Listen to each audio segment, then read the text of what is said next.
I'm calling this Learn New Stuff Working with Canva. So, what is Canva? Canva is a free online graphic design platform that helps you to make really slick visual content really easily. And I thought it might be a handy thing for the AHA Center to share with some of their members because we can make really slick research project reports, event posters, workshops, some of the stuff that's done in community. Community members themselves can make these. And I thought about some of our members that are really establishing their own peer networks and their support groups. This might be a way that they can sort of advertise for themselves, whether it's putting up posters in community centers or sharing things online. So what I want to do is I want to take us through making this poster on the left. This is the same poster, couple different layouts, and let's do just a step-by-step little tutorial and I can show you how easy this is to use. So the first thing that you're going to do is you are going to go to your main browser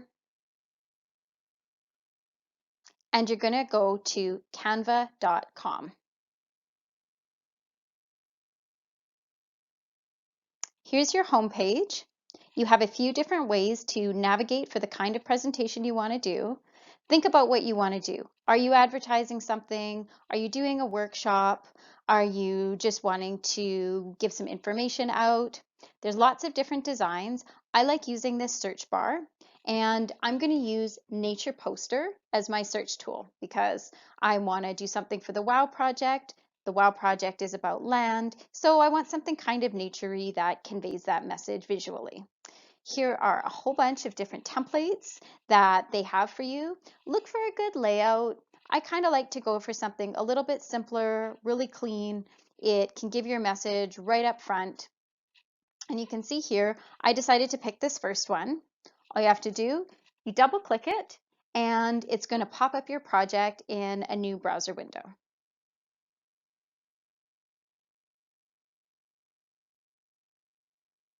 So here's your project, and it's as easy as plug and play. Think of it like a word processor. You click in the area that you want to edit, and then you put your own message in it.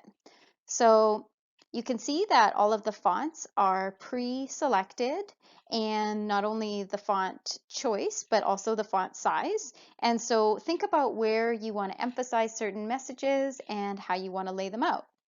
So I want to put my event name front and center, but it's clearly longer than the template. And so I'll go up to the top menu bar and I'll try a different font size. Okay, that works. It fits. Maybe it's a little small, but let's see what I need to do for the rest of it. So my subtitle is going to let people know that it's a part of the Weaving Our Wisdom Sharing Circle event series. This is not a real series. I'm just using this for an example. But when you do have events like this, you want people also to know who to get in touch with. So at the bottom here, I'm going to put a contact link. In our case, that's going to be right through the website, but it could be your email address, it could be your name. You have to be mindful of whether or not you want to put a phone number on. I'm just going to use the contact page right on weavingourwisdoms.com. You can see here on the screen, it's pretty tiny, so you can always zoom in. Make sure that you have all of your spelling in there correctly because people are going to be seeing this, and if you have any kind of typos or things like that, then you can't really fix it after it's done.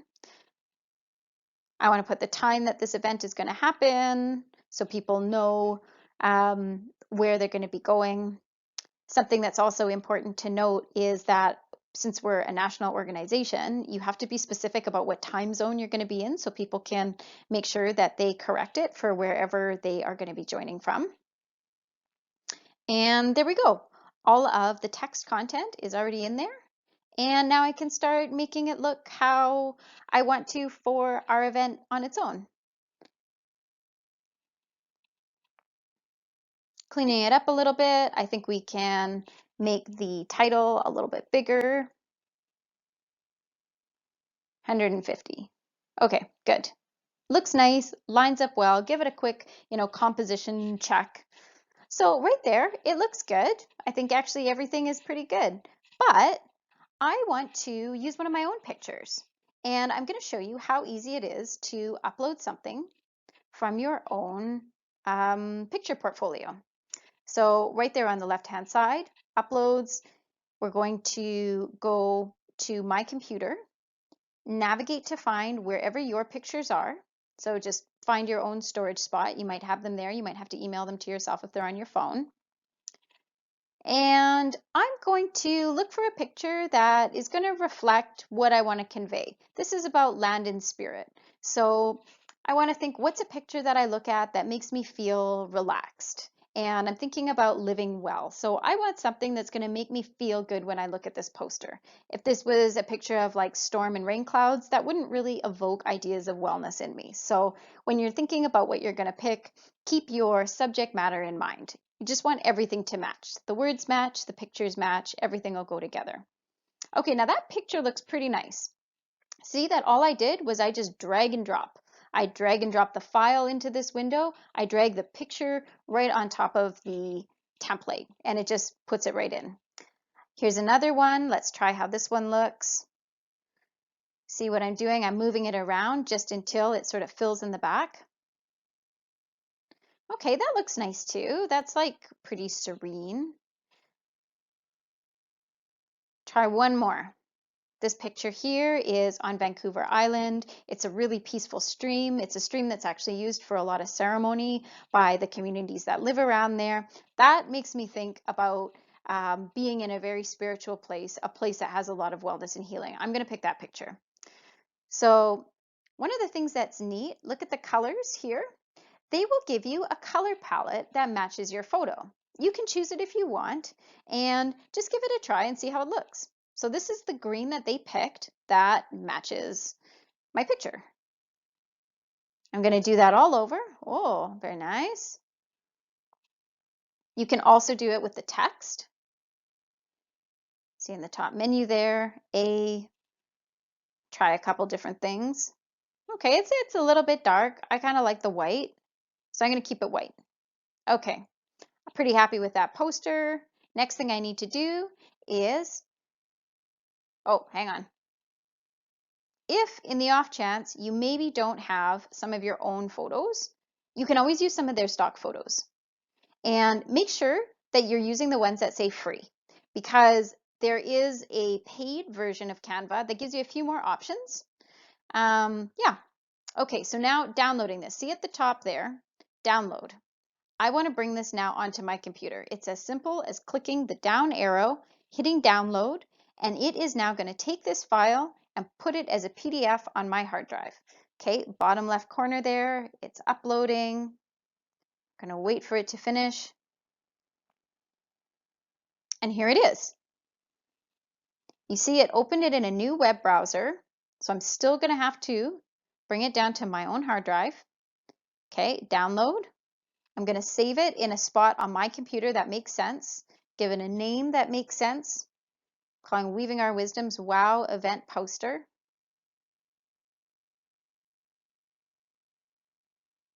Okay, now let's go find it. Now I remembered where I saved it in these demo presentations. There you go.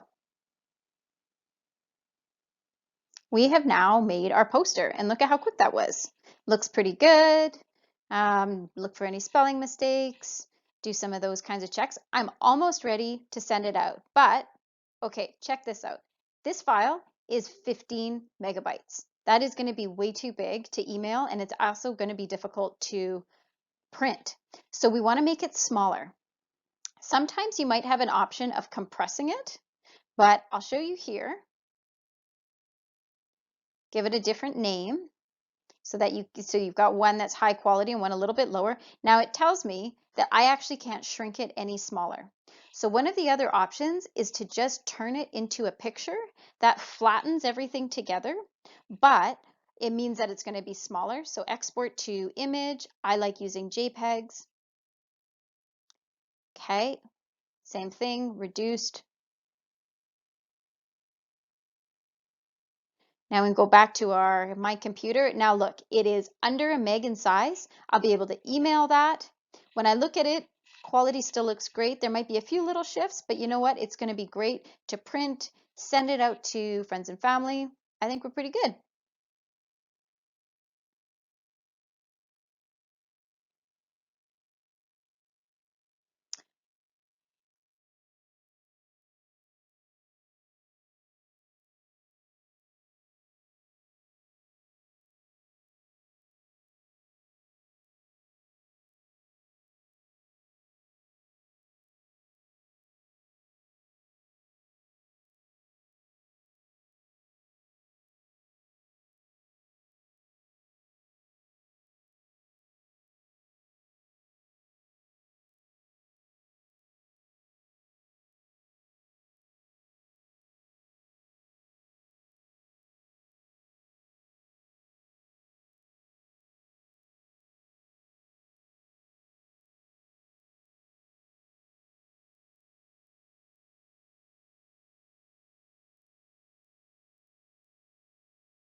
So that concludes this little tutorial.